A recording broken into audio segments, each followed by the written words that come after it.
Good morning. Ayan, ang dami ng galis ni Ate Milit. Welcome to my vlog. Ayan. Dito na naman sa kubo. Ayan, nakakuha na si Timilit ng gugulayan. Ayan. Taro guys.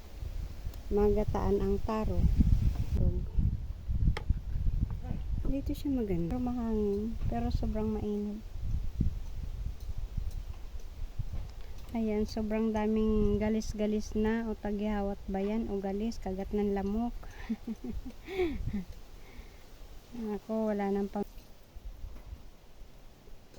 Ayan, lalagaan ko nito si Mario kasi may sakit siya. Paiinom ko sa kanya to. Sambong. Ang kape namin dito guys ay kape de arroz. Kung alam niyo yan.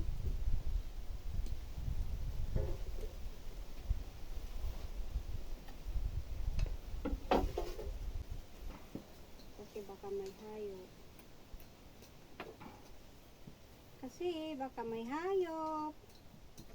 Papagpagan mo ng dahon. Ayan. Shout out! Maghimay tayo ng gulayin guys. Diba? Beji. Kumusta ang aking mga kaibigan dyan? Ang mga mahal kong kaibigan. Thank you so much. Sa lahat ng nag-aantay kay Timilit. Magandang umaga sa inyong lahat. Ito ay ginagawa ko na kasi ang aking trabahador mga bandang 10 or 9 ay gutom na sila. Kasi mabigat ang kanilang mga ginagawa.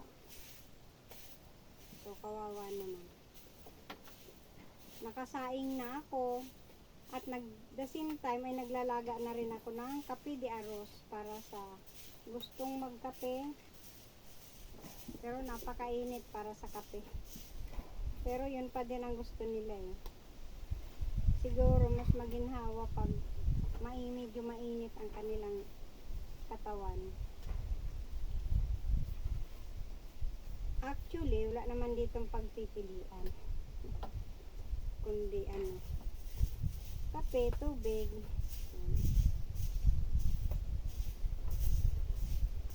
Ganyan lang ang buhay dito. Sa prutas ay sagana. Sa luwas ay bili. Diba? Dito, ikot ka lang sa paligid. Meron ka ng vitamin C. Meron ka pang vitamin E.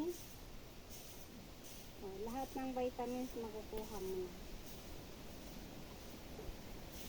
Pag kumain ka ng mga prutas dyan. Kung ano-ano lang mga prutas guys. Hindi ko naman alam anong pangalan ng mga yan. Kasi sabi nila kamagong pero iba kasi yung kamagong na nakita ko. Malalaki. Sabi nila native daw yun. Baka nga. Mas matindi pa nung araw. Wala kasi mga YouTuber nung araw. Ay ngayon, I'm one of the YouTuber. Mega love shout out! Hindi ko pala nabati si Sisi Site 1. Jen Fernandez, hello. Mega love shout out. Also to you, Joris Mix Vlog. Mega love shout out. Brother Jose, maglaba ka, maghugas ka. Ayan. Yung si Jowa Uhaw. Nagkakamada na sila ng kopra. Mapagod guys. Ganun talaga ang buhay. Tungkulin natin ang mapagod habang tayo ay nabubuhay. Diba? Sa syudad ay masarap ang buhay. Madaling magkapera. Basta't masipag ka lang at napagkakatiwalaan. Pero pag hindi ka pinagkakatiwalaan at tamad ka, walang buhay sa sa syudad. Ang syudad na sinasabi ko guys ay sa Manila or sa Cavite. Once na pinagtiwalaan ka ay maraming taong gustong mamasukan ka sa kanila.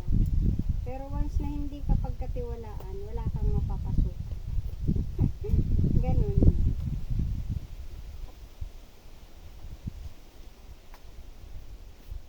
Kaya ang tiwala at ang ating sa tao ang wag nating gagawin. Ang mawalan ng tiwala sa atin ang kapwa natin. Yun ang wag nating gagawin. Kasi nga, pag yun ang nawala sa atin, wala na rin lahat kasi. Parang mahirap ka bumangon. Ang gagawin mo na lang, para bang, naririnig nyo ba ako? Ang layo nyo naman. Alam nyo guys, ito, something na, kahit saan ako pumunta, dala ko siya. Mega love shout out pala sa aking my dear sister, Berly Capricho. Hello, how are you there in Singapore? Yan, miss you, B. Mang, miss you, Mang. I miss you. Yan. Ito ay galing ito sa kanya. Sabi niya, ito daw ay pang, sa negativity. Yan, para sa, sa pulso, sa blood circulation, or something sa mga bad things na, may negative energy. Ayan. Hello! Ano na? Kumusta? I'm back. Yan, may magugulay, may magkakayod.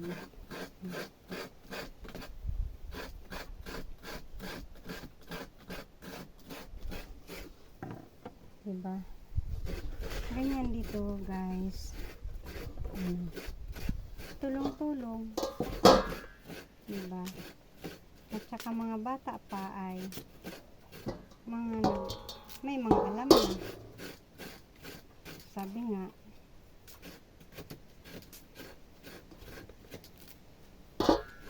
pag hindi magtrabaho ng bata pa, pag tumanda na, wala na. Ayaw na rin nila magtrabaho. Kaya, ang labas ay perwisyo sa lipunan. Ayan. Kung hindi magnakaw, hindi pagkakatiwalaan ng tao. Pero ang bata pa ay nagtrabaho na, pinagkakatiwalaan niya ng tao. O kaya ang bata na nagtatrabaho ay masikap yan. Masikap mag-aral para pagdating ng araw ay ayaw na nila ng hirap, mag-aral sila para gumanda ang buhay nila. Hindi masyadong mabigat ang kanilang mga magiging trabaho. Halimbawa, maging teacher man lang. Kaya pulis. Diba? Ang teacher ay pinakadabis na. Hindi ka masyadong pero mapagod din kasi syempre pero unlike sa mag-construction ka, pabrika, ayan, mga mahihirap na trabaho yan. Diba? Pwede naman mag-salesman, diba? May sasakyan ka. At least kahit paano, may natapos ka. Diba? Unlike pag wala, construction ka o kaya magsasaka ka. Or else, magbubuti ka. Diba guys? Magbubuti ka, homeless. Ayan, ang labas. Kasi nga, naging tamad ka eh. Pero kung bata pa, yung tinatawag nila na workaholic baga, parang hindi sila mapakali pag wala silang trabaho, na wala silang pera. Agoy, grabe yung isa dyan sa Karabaw. Kawawa naman ang Karabaw. Diba? Ito, masarap yung tangkay nito guys. Isinasama ko to sa gulay. Ayan. Ayan. Kailangan tayo ay maging productive. Ayan. I wanna see it again. Ako guys, siguro kung ako ang naging napunta ng ibang bansa, siguro lahat ng trabaho doon ay aanuhin ko para lang makatulong sa sa kapwa, ganun, diba? Kaya lang di mo rin masabi, mahirap daw magparasalita ng tapos. Ayan. Basta para sa akin, ang tiwala ay wag mong tatanggalin. At ang ayun ang ng tao sa'yo. Yung pagkakatiwalaan ka pala. Yung pagkakatiwalaan ka, tapos ay nagtitiwala sa'yo ang tao, yun ang wag mong sisirain. Kasi pag yun ang nawala sa iyo,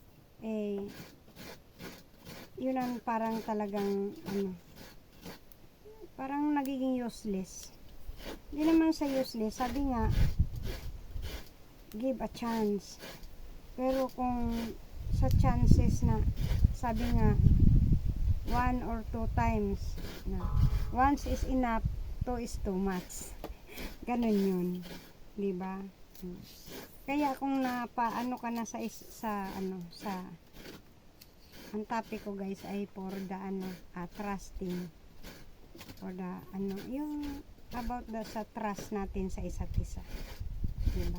So ganun, kahit mahirap ka, basta't pinagkakatiwalaan ka ng tao, the best thing na yan ang maitutulong mo at ang magagawa mo sa sarili mo para maiangat mo siya. Kahit wala kang napag-aralan, kahit isang alila ka lang, basta't ang tao ay may tiwala sa iyo at mapagpakumbaba ka sa kapwa mo, matuto kang magantay, the best thing na may blessing na ibibigay sa iyo. Ako, ang tagal-tagal ko, biro mo, parang bata pa lang ako, I wish na magkaroon ako ng bahay na maganda.